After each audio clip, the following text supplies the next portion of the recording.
कर्तावे स्तोत्रम दैवंतिन स्तोत्रम। प्रभु की महिमा हो, परमेश्वर के नाम का गुणानुवाद करें, परमेश्वर के नाम का धन्यवाद करें, क्योंकि परमेश्वर ने फिर एक बार यह दिन मेरे और आपके जीवन में जोड़ा है। हालेलुया। मैं यीशु नासरी के नाम से आप सबों का इस यूट्यूब के चैनल पर फिर एक बार स्वागत करता हूं। प्रभु को धन्यवाद देता हूं कि परमेश्वर ने फिर एक बार आज का यह दिन हमारे जीवन में जोड़ा।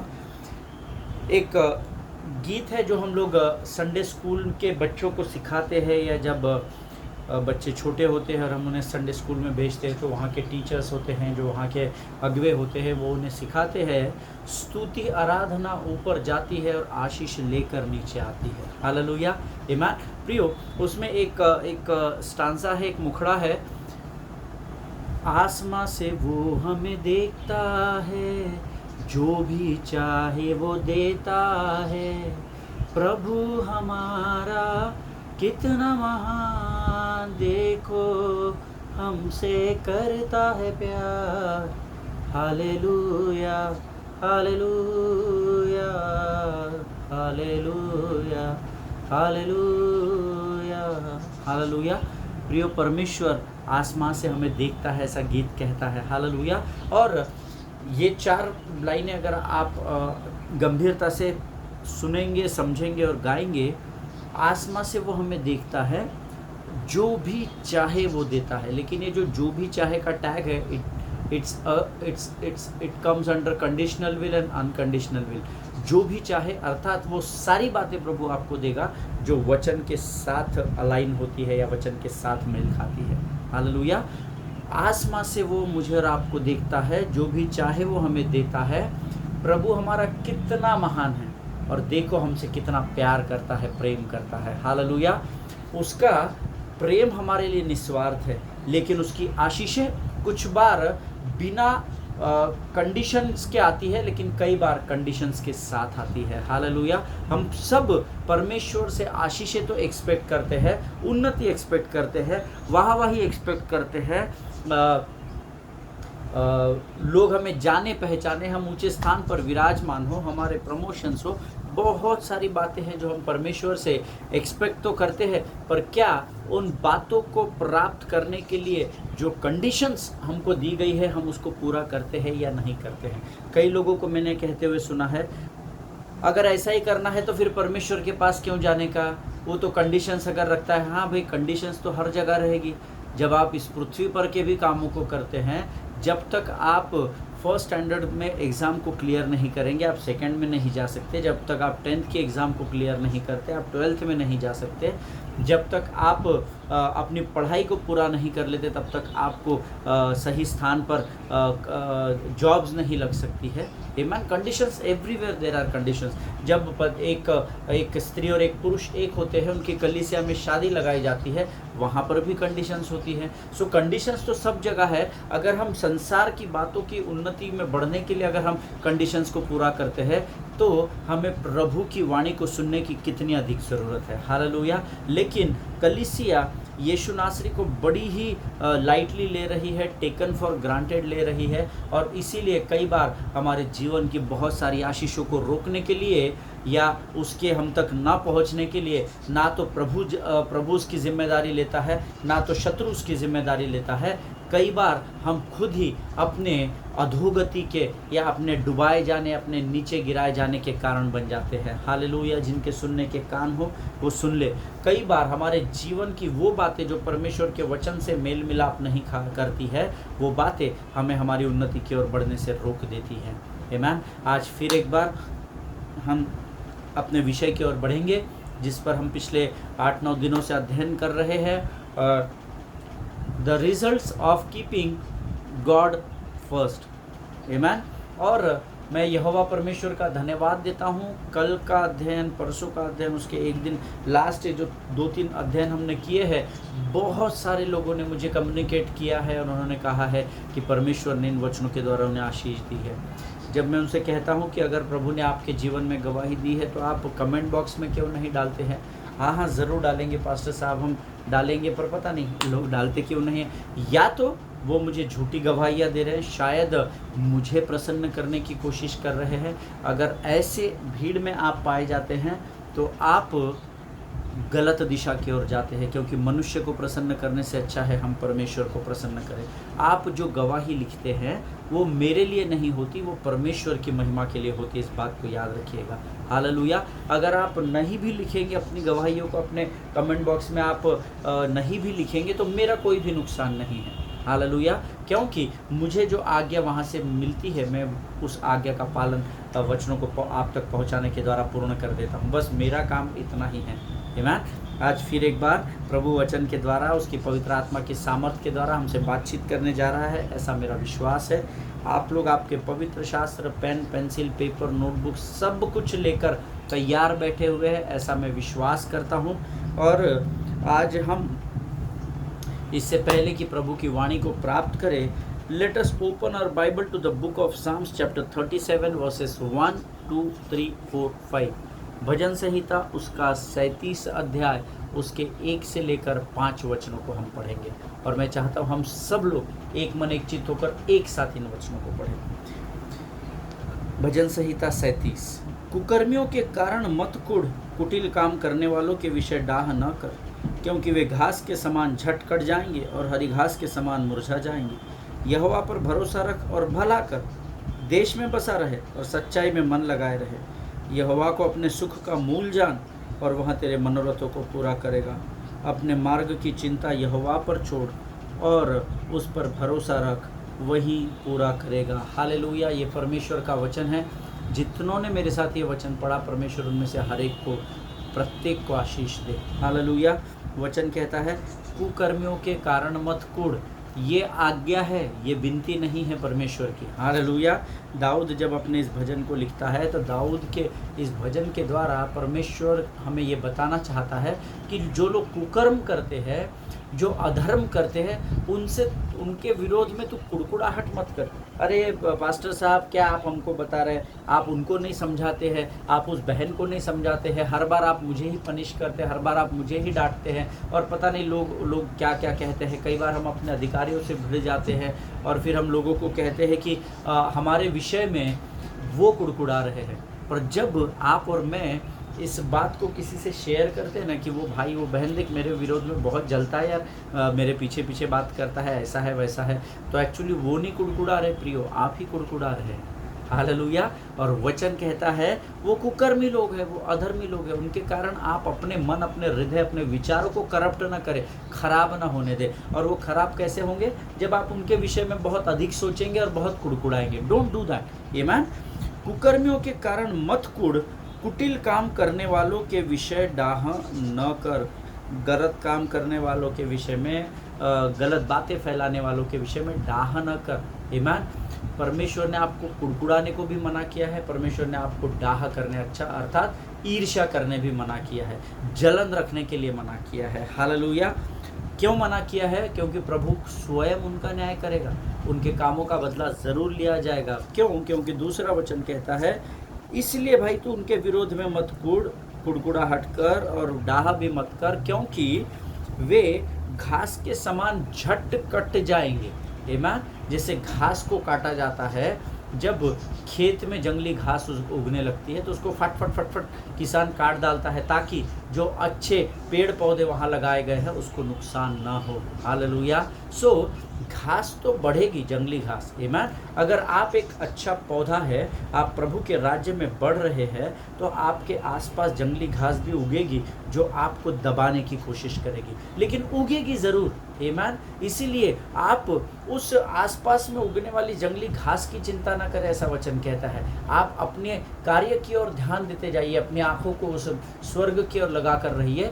किसान आएगा, हमारे किसान का नाम क्या है? यीशु नासरी है। पवित्र आत्मा की सामर्थ्य से वो सही समय पर आएगा और उस जंगली घास को काट देगा। हालेलुया। उसके आगे का वचन कहता है, और हरी घास के समान वो मुरझा जाएंगे। कुछ घास ऐसी होती है जो आपके साथ आपके समान ही उगती चली जाती है, लेकिन उसकी नीयत खराब होती है। कई बार आपको समझ में नहीं आता है, लेकिन ये जो घास है ना, जो आपके चरित्र के विषय में चरित्र का हनन करती है, जो आपके विरोध में बड़बड़ाती है, दिखती आपके समान ही है, ये भी आपके समान धर्मी ही दिखेंगे, ये बढ़ेंगे आपके साथ, बढ़ेंगे, लेकिन वचन कहता है तू इनकी ओर ध्यान नहीं देना, तू स्वर्ग की ओर ध्यान देना, तू उस जंगली घास की ओर ध्यान नहीं देना, तू स्वर्ग की ओर ध्यान देना, क्योंकि जंगली घास तो झट कट जाएगी और ये हरी घास जो संसार को दिखाने के लिए तुम्हारे साथ बढ़ रही है, ये अपने आप मुरझा जाएगी।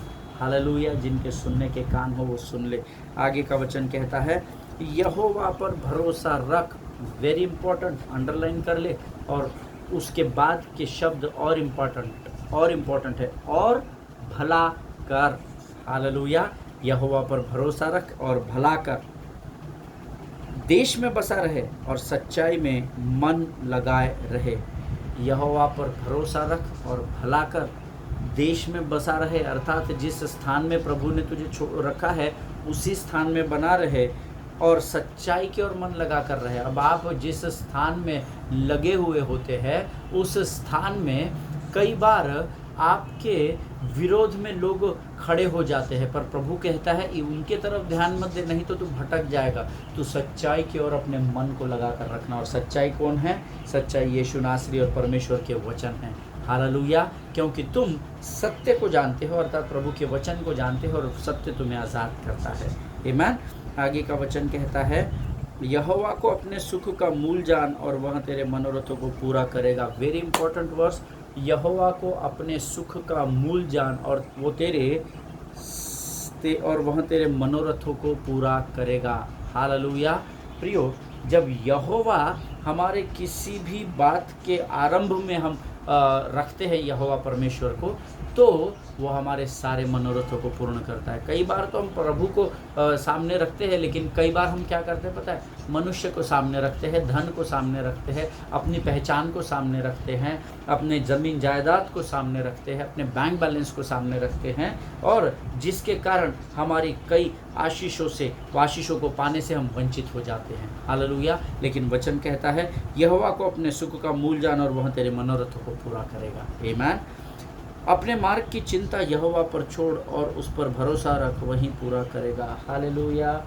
अगर आज आप किसी चिंतित मार्ग से बढ़ रहे हैं, आपको चिंता, उदासी और निराशा ने घेरा है, तो आप लोगों के लिए वचन है अपने मार्ग की चिंता यहोवा पर छोड़ दे। Lord, I know I am suffering from difficult times, but प्रभु मैं अपनी चिंता को, अपने बोझ को तेरे चरणों में डालता हूँ राजा, क्योंकि भजन संहिता उसका 37 उसके 6 में तू वायदा करता है प्रभु कि जब मैं अपनी चिंता को तेरे चरणों पर डालता हूँ, अपने बोझ को तुझे समर्पित करता हूँ, तो तू मेरी उस चिंता से मुझे नजात दिलाता है। हालेलुया।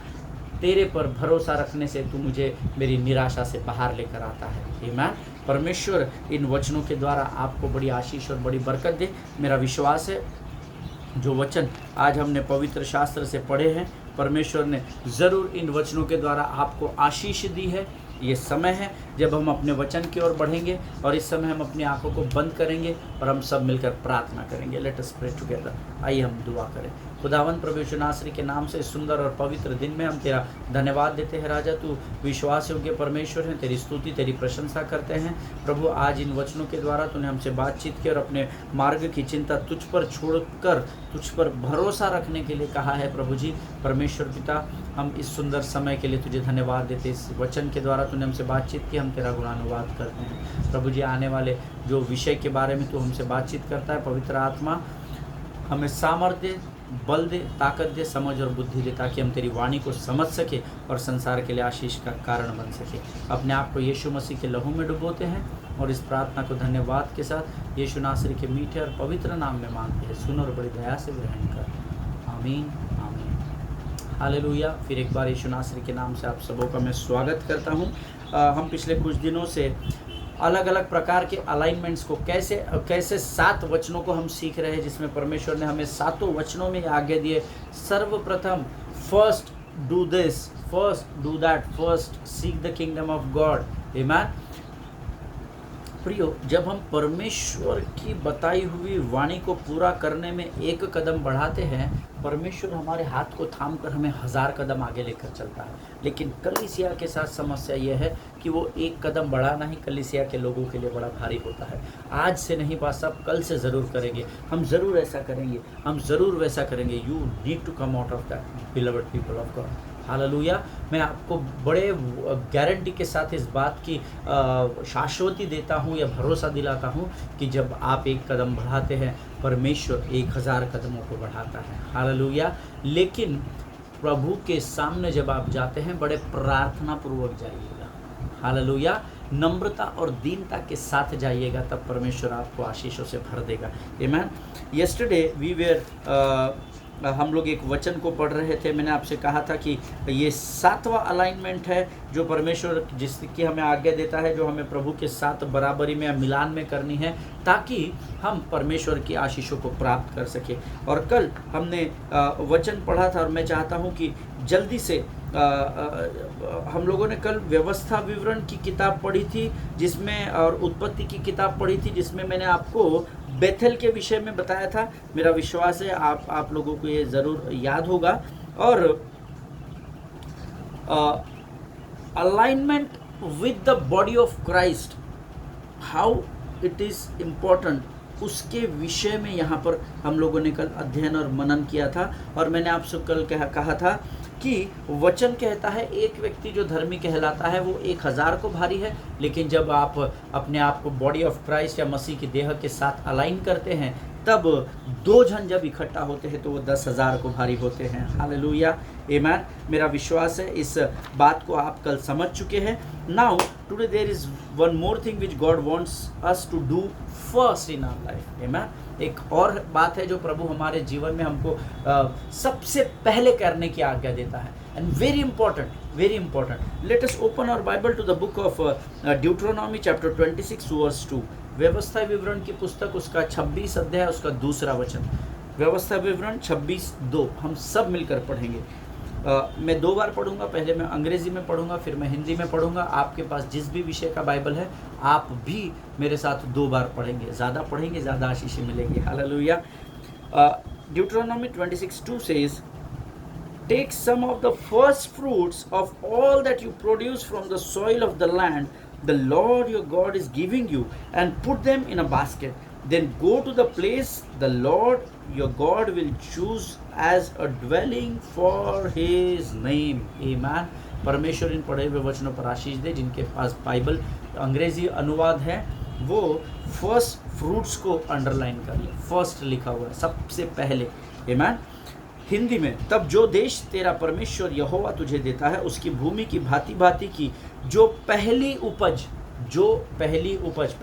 को आप अंडरलाइन कर ले, तू अपने घर लाएगा, उसमें से कुछ टोकरी में लेकर उस स्थान पर जाना जिसे तेरा परमेश्वर यहोवा अपने नाम का निवास करने को चुन ले। हालेलुया।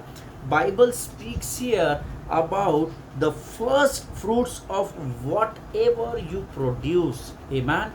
पवित्र शास्त्र यहाँ पर आपको पहली उपज के बारे में सिखा रहा है। पहली उपज, फर्स्ट फ्रूट्स, जो कुछ भी तू सर्वप्रथम करता है उसका भाग, जो कुछ तू सर्वप्रथम कमाता है उसका सबसे पहला भाग तू परमेश्वर के मंदिर में लेकर आना। ये आज्ञा है। हालेलुया। विनती नहीं है। परमेश्वर आपके और मेरे धन का, आपके और मेरे खेत का भूखा नहीं है, आपके और मेरी बातों का भूखा नहीं है। परमेश्वर चाहता है कि आप इस पृथ्वी पर अधिकारी बन सके, इसीलिए ये आज्ञा मुझे और आपको दी गई है। Hallelujah. In another words, God is speaking here about the alignment of your money. Amen. हमने पवित्रता देखी, हमने स्वर्ग के राज्य की खोज देखा, हमने अलग अलग बातों को देखा जो 6 चीज़ें प्रभु ने अभी तक हमको बताई है। ये 7वीं और अंतिम बात है जिसको बताकर हम आज के अध्ययन को ख़त्म करेंगे। ये वचन कहता है that you need to alignment of your money is very important with the kingdom of God. आपके धन का परमेश्वर के राज्य के साथ बराबरी में होना बहुत ज़रूरी है। Hallelujah. Let us open our Bible to the book of Proverbs chapter 3 verse 9 and 10। नीति वचन की पुस्तक उसका 3 अध्याय उसका 9 और 10 वचन हम पढ़ेंगे। नीति वचन की किताब भजन संहिता के बाद है, उसका 3 अध्याय उसके 9 और 10 वचन सब लोग जल्दी जल्दी निकाल लेंगे।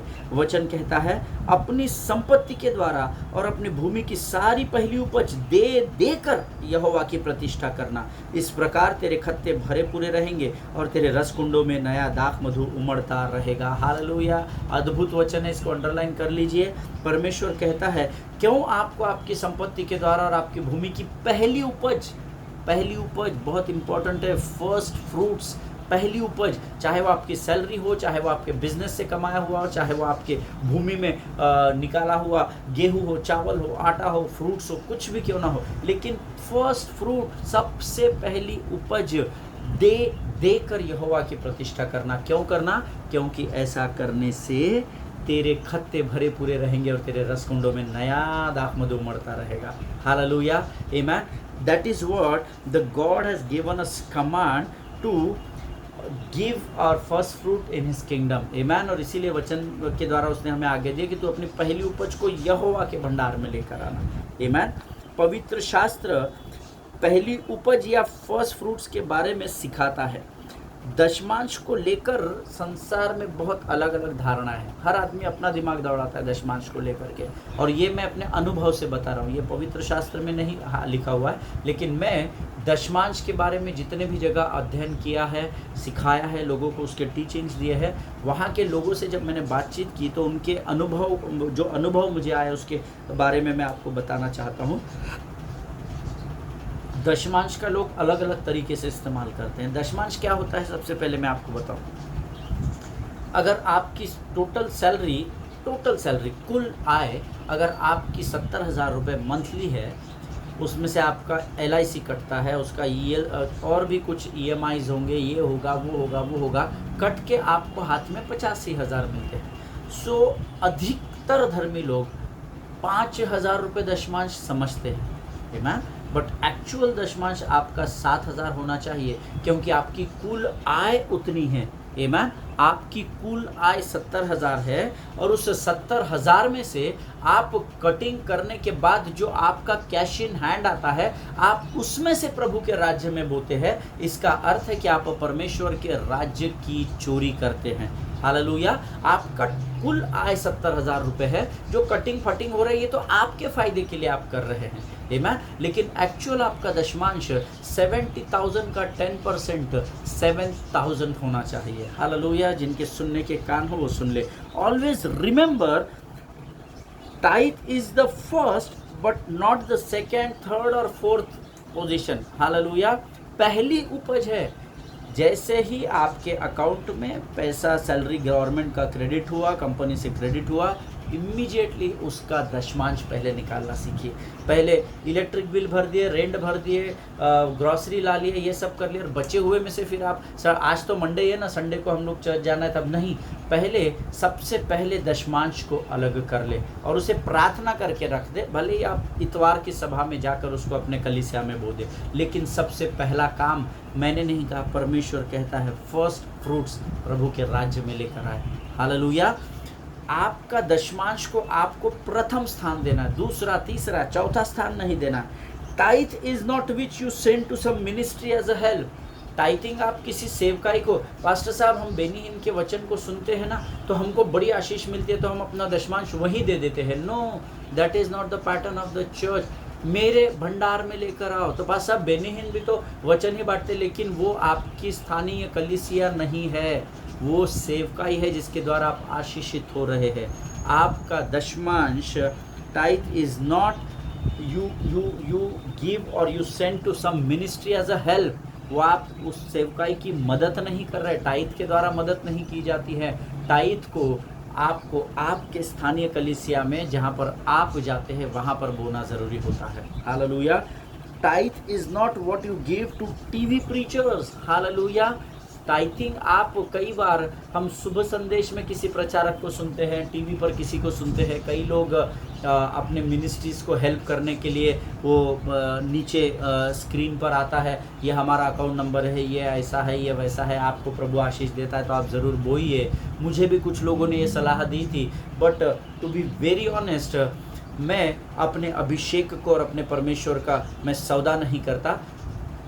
बिना यहाँ पर स्ट्रिप पर उंडेले भी परमेश्वर मुझे अद्भुत रीति से आशीषित कर रहा है। Hallelujah. So this is my thinking. लेकिन यस, मिनिस्ट्री के लिए पैसा लगता है, सेवकाई बढ़ाने के लिए पैसा लगता है। सो आप अगर मदद करते हैं, किसी को हेल्प करते हैं, उसमें कोई दो राय नहीं है और करनी ही चाहिए, क्योंकि जहाँ से आपको आशीष मिलती है वहाँ आपको बोना ही चाहिए, but not at the cost of tithe. Hallelujah.